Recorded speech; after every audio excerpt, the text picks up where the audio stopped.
So here I am at the Morikami Japanese Gardens in South Florida, in the area of a little bit north of Boca Raton, just a few miles in from the coast. Beautiful day. It's October 31st, almost November.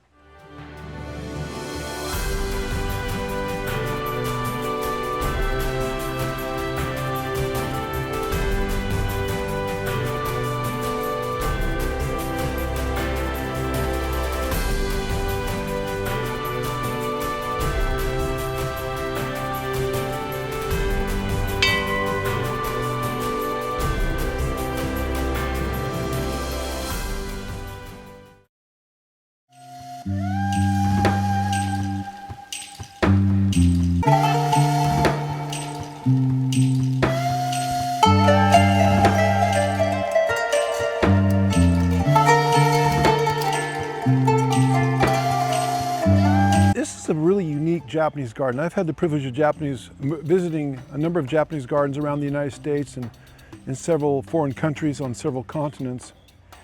And this garden, for example, the Japanese garden in Portland has 5 separate individual gardens representing different styles and types of Japanese garden.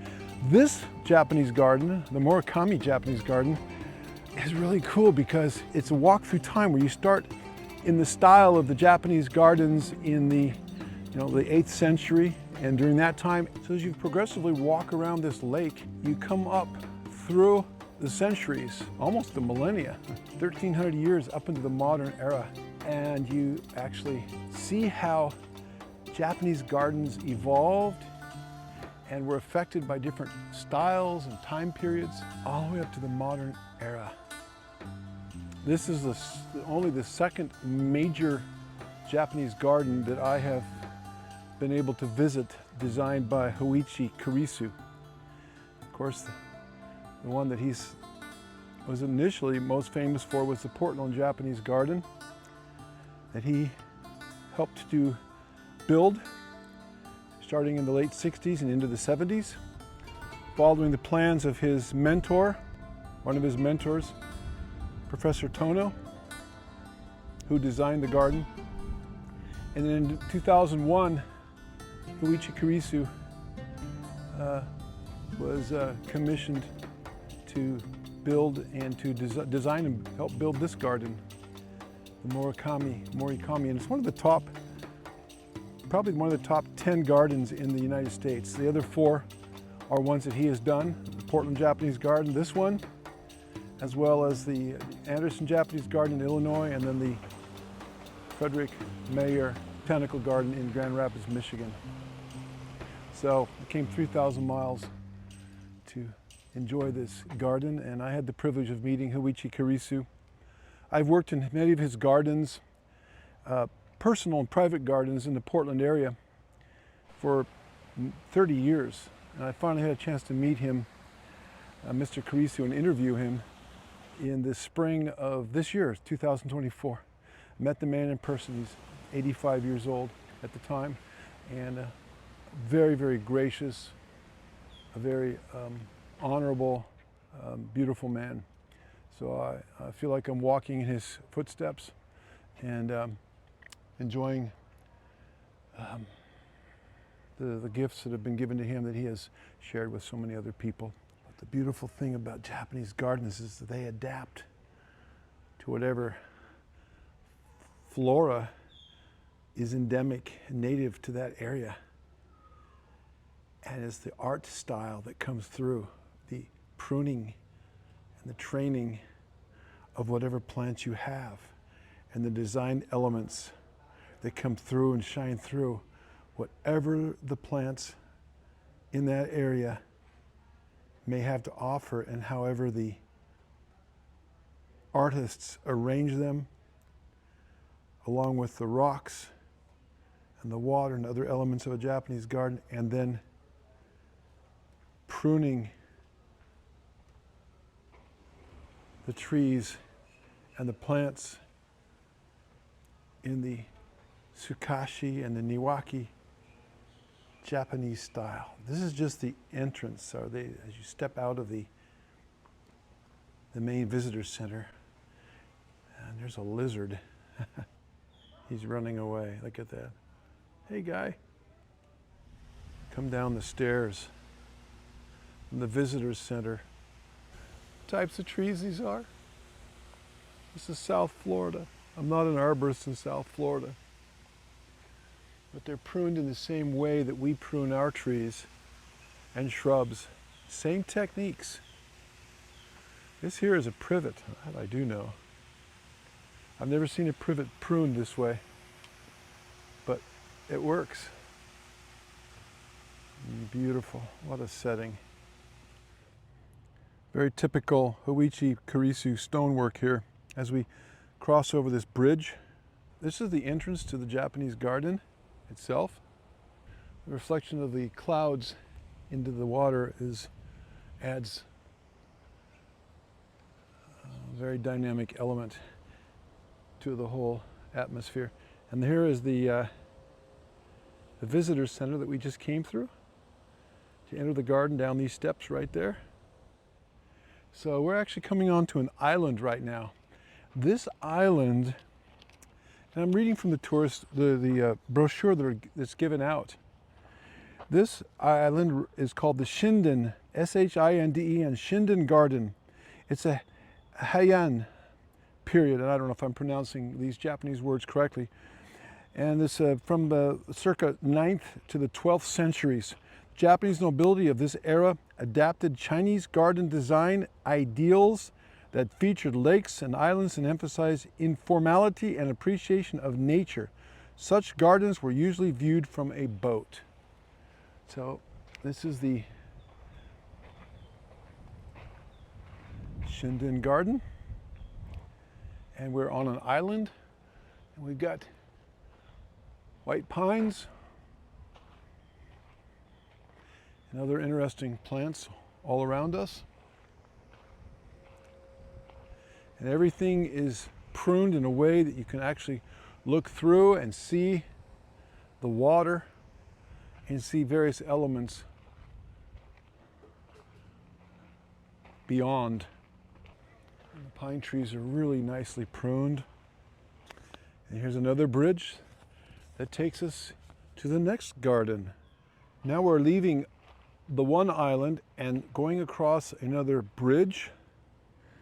And this is the Kodaimon or Kodaimon Garden. Here's another view of the lake that this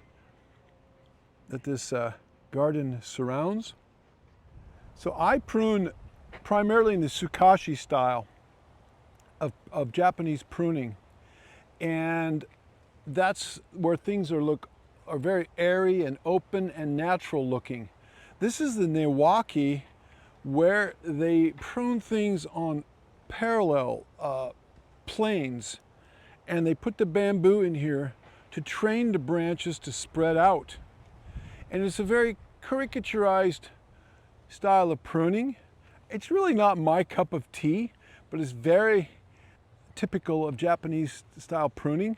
It's another style, and the reason I don't do it is because it's not what most people in the Northwest want. They like a more natural looking style, but also this type of pruning requires a lot of training. Again, we can look across the lake to the visitor center, pan around. Here's a little peninsula, another part of the garden, the Japanese lantern. Even the roots of this pine tree form a very interesting pattern. And then we move up the tree and marvel over the pattern of the bark. Here comes Sandy, my co-pilot. There's a bamboo grove. Bamboo grows like everywhere. So we just came across this bridge. This bridge is taking us to the next island. More Hoichi Kurisu rockwork. This is very, very emblematic of his work. I have worked in numerous Hoichi Kurisu yards or gardens, and this is a feature in many if not most of the gardens of his that I've worked in, the private gardens. And this is the Kodaimon or Kodaimon garden, or ancient gate. Was constructed out of Japanese cypress by the Tokyo craftsmen skilled in centuries-old carpentry techniques. The gates take its inspiration from the entrance of the large mansions of high-ranking samurai during the Edo period, which was from 1600 to 1868. Listen to the wind blowing through the bamboo grove.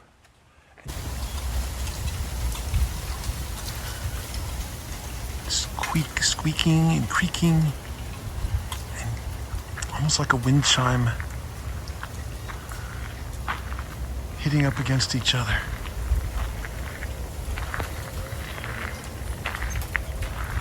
Clackety clack, clack, clack, the sound of the bamboo.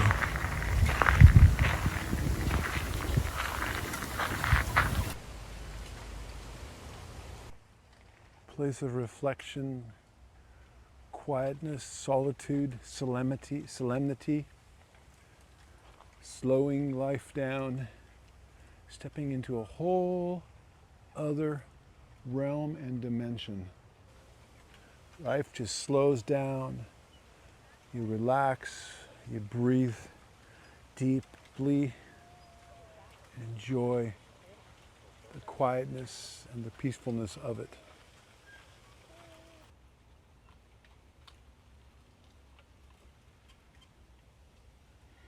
Sandy likes the sound of the bamboo rustling in the wind. So one of the cool things about a Japanese garden, any garden for that matter, but especially it's built into the elements of a Japanese garden, is the garden interacts with nature. So when the wind blows, you hear different sounds of the plants, wind chimes, in this case the bamboo hitting and clacking against itself, sound of running water, sound of the clacking of the, I forget the name of it, scare the deer away. You know, water goes in one end of a bamboo tube, and the weight of it hits a rock or something like that, and that's actually a cool garden element, running water, but also is designed to scare the deer away from eating and pruning illegally in the garden. But also the way the light plays into a garden and the colors of the foliage and the flowers. Not too many flowers, but there's a few periods of time in the Japanese gardening history where flowers have been incorporated, but leaf textures, foliage, different types of tree bark, light patterns as the sun changes positions in the sky, and clouds come and go, and it affects the lighting, the rippling of the water, all the different things in a Japanese garden and any well-designed garden that make it interesting and alive, like it has a life of its own. A Japanese garden is designed to be strolled through, imbibed. There's many benches to sit and to think and to reflect, breathe deeply, breathe in the smells, the aromas, listen to the wind, listen to the water, listen to your own thoughts, listen to your heartbeat. Just get in touch with yourself and with nature and your sweetie. So we're strolling around toward the backside of the garden, moving toward the Paradise Garden. A lot of hedges and a few vista points looking out at the lake. So there's places in the garden where you move a little bit slower. Sometimes you just have to slow down and absorb the details and take in the different viewpoints and focal points. And other places, like where we're at right now, you move a little faster and get a more panoramic view of things. We're going through an arbor now of crepe myrtles, it looks like. So now we've come to the Paradise Garden. Kamakura, an early Muromachi periods, 13th to 14th centuries, an earthly representation of the Pure Land or Buddhist heaven. Such gardens exhibited the first step toward abstraction in Japanese garden design by incorporating the same elements as Shinden gardens, but on a smaller scale. Okay, neat, cool. We're moving forward in time from the 8th century, the 700s, up to the modern period. So the garden is kind of a place where nature and man can kind of come together. Flora and fauna and the human elements. And they can kind of coexist in a peaceful existence. Here's a little pond with an island in the middle of it.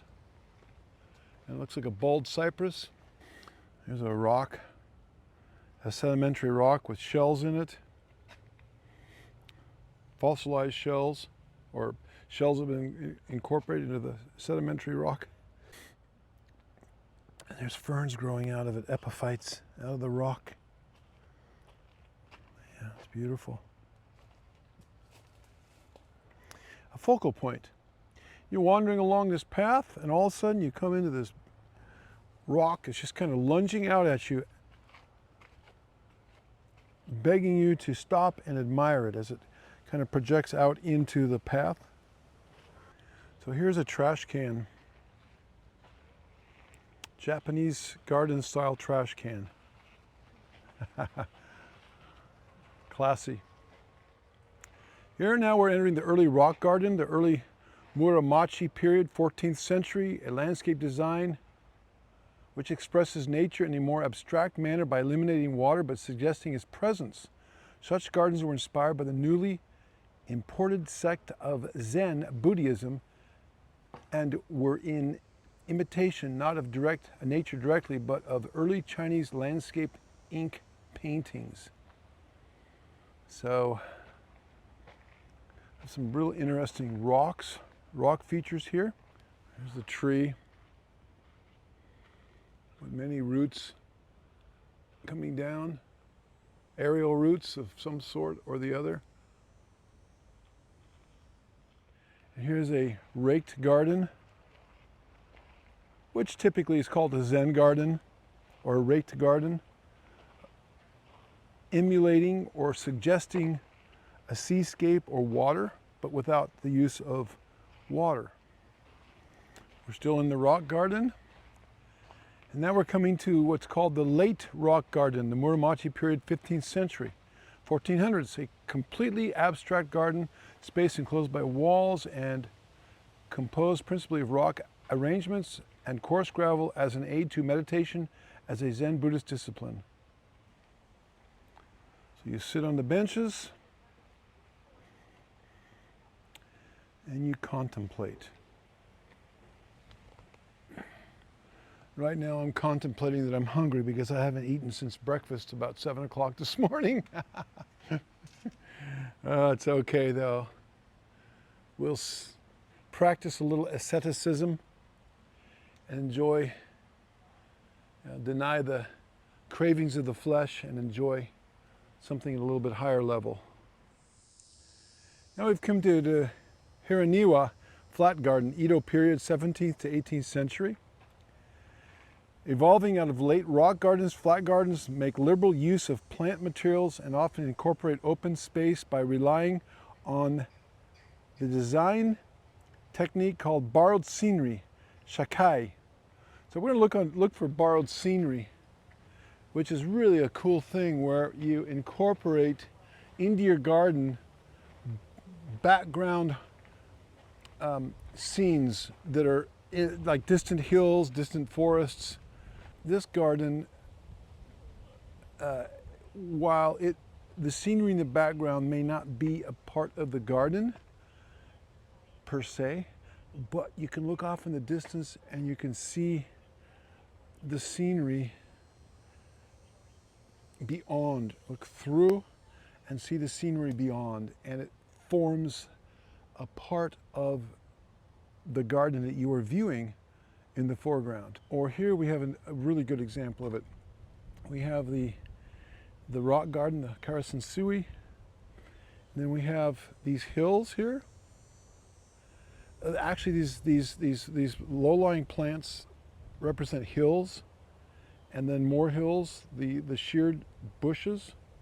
And then you've got a statue, I presume, representing a temple.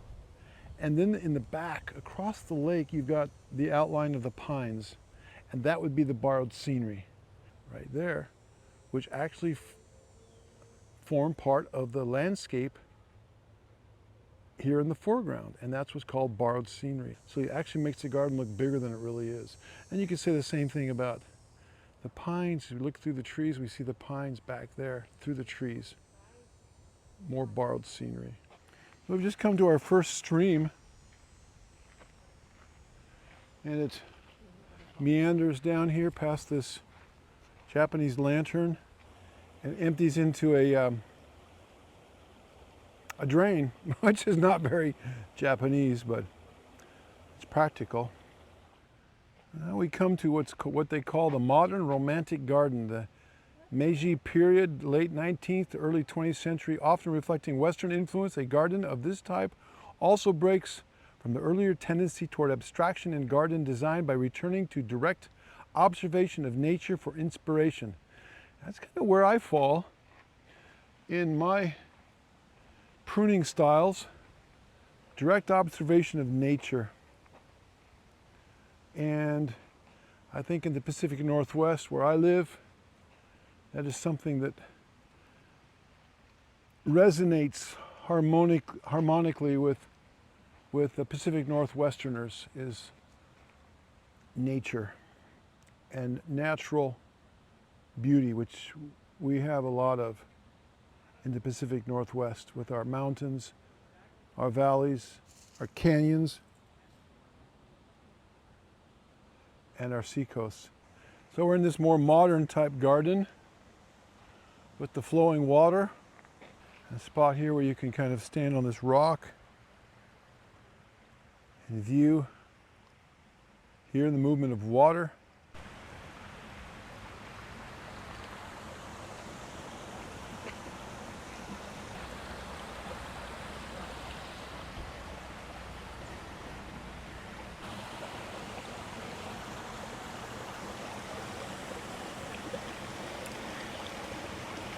Reminds me of a stream flowing out of the mountains. Very natural, very peaceful. Many, many different pathways. If it rains, there's a nice little shelter. Pathways all over the place. They go all here and there, and you have to almost go back and forth a few times to see it all. And that too forces you to slow down and enjoy the garden from multiple viewpoints and vistas and take it in, because a Japanese garden is designed to be just like nature, to be unique and fresh viewpoints from every angle. So it's like a prism. You turn it, or facets on a diamond. You turn it and it reveals different aspects of beauty and splendor. So there's another gate, a gatehouse, a place to rest. And this is almost like acts like another entrance to another part of the garden, but we're going the opposite direction. Here's a granite lantern. Beautiful. That is so gorgeous. Beautiful rock. Has a lot of different types of rocks around here. Now we've come out into an open area, going over a bridge onto an island, and there's more here. Beautiful rock. More Niwaki style pruning. We're about to go over this bridge.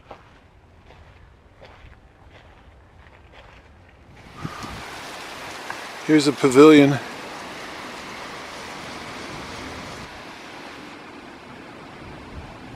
So this pavilion is located on an island in the lake, and it's surrounded by bonsai. There I am, See the reflection in the glass of the bamboo grove on the opposite side of the lake.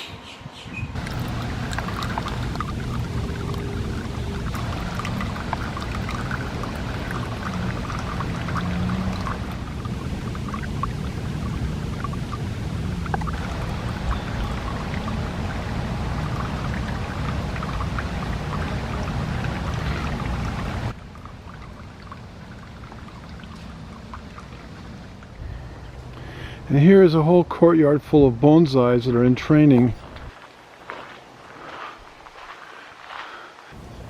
Here's a whole bunch. Here's a dry stream bed.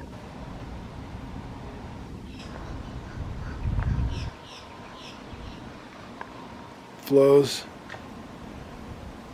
right into the lake.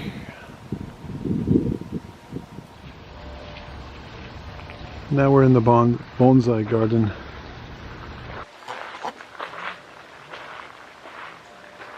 This one's been in the family since 1950, 1988. A willow, beautiful. 1975.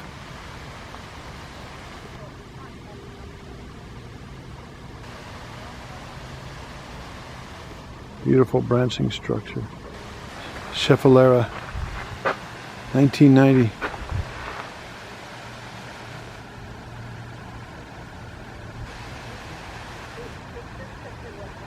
Schefflera. Green Island ficus. Here's the first conifer, a type of juniper that I've seen here. Here's a black pine. Pinus thunbergii. This is a beautiful, large specimen.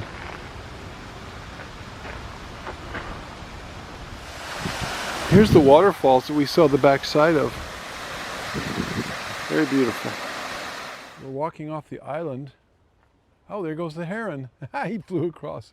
Walking across the bridge, and we're going to continue around the other side of the garden. So we're walking around about the 8 o'clock position as you walk counterclockwise around the garden. We've been here for several hours. Yeah, you could probably get through this in an hour if you went quickly, but I'm doing photography and I'm stopping and looking at little details, observing the wildlife, observing pruning styles, different plant materials, looking at the lizards, the lanterns, the rocks, different elements and aspects of a Japanese garden. Here's the two islands over there that we looked at earlier. This is an amazing, the way the light is on these pruned shrubs. And then you have the bridge in the background. It's a very large lake. It's several acres in size. And we're coming around to the visitor center. A lot of work, a lot of effort went into this. I'm sure millions of dollars were spent designing and constructing this garden. We're almost come around 360 degrees. And this may be almost a pièce de résistance. Crossing the bridge, back to the visitor center. And what a view. What a view. Very dramatic.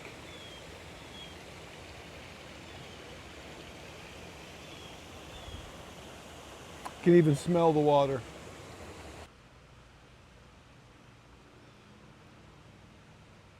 The light changes.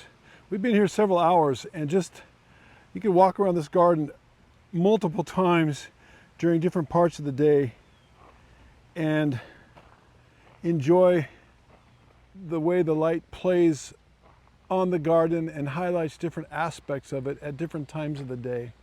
Bridge and the sukashi, I should say the Niwaki style pruning.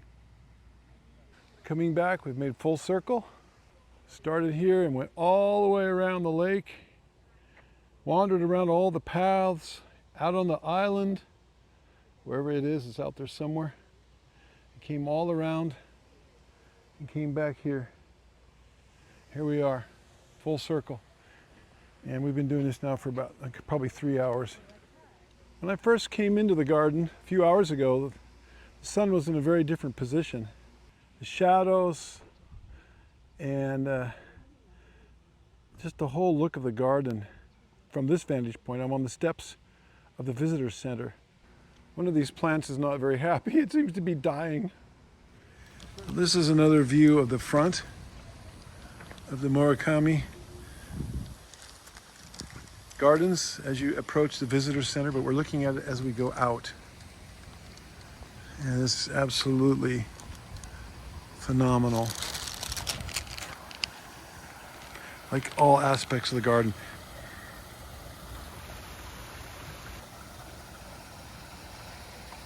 Beautiful. Who knows, I may never be back here again, so I want to absorb as much as possible.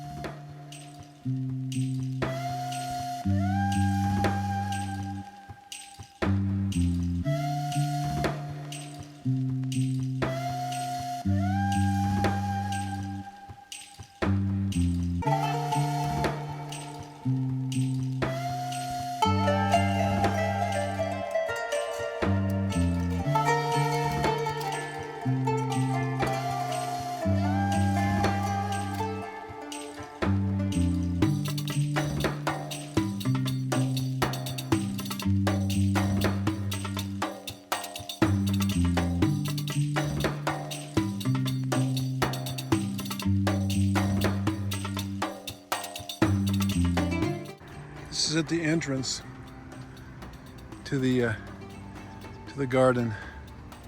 As you walk up from the side.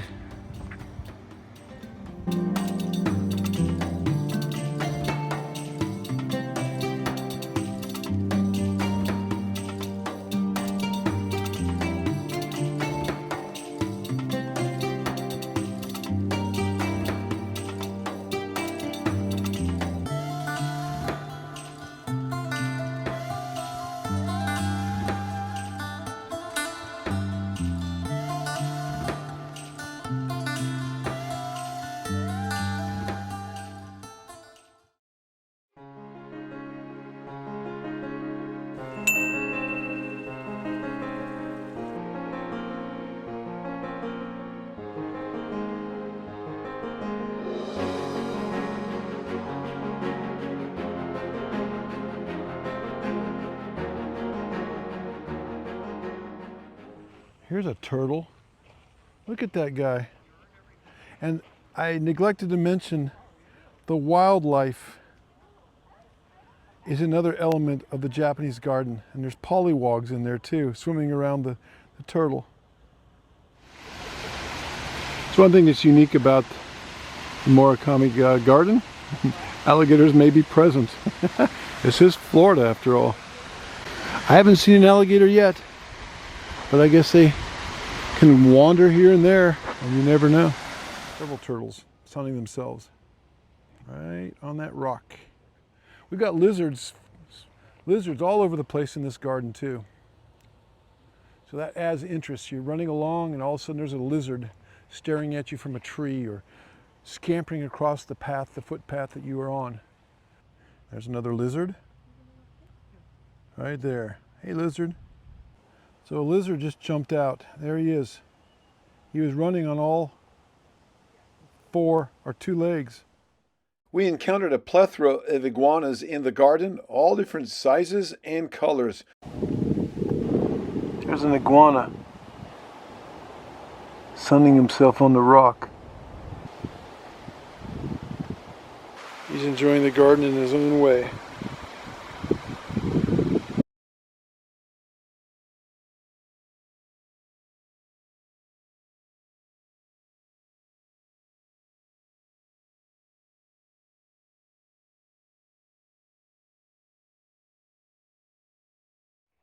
And there's the heron. Hey heron. He's been standing out there fishing. Great silhouette of him against the sun. He sees something. He's going to sneak up on it. He's stretching his neck out. He says, okay, maybe this will be my dinner. The blue heron. Otherwise he gets kind of washed out. Lots of wildlife around here. Hey, buddy.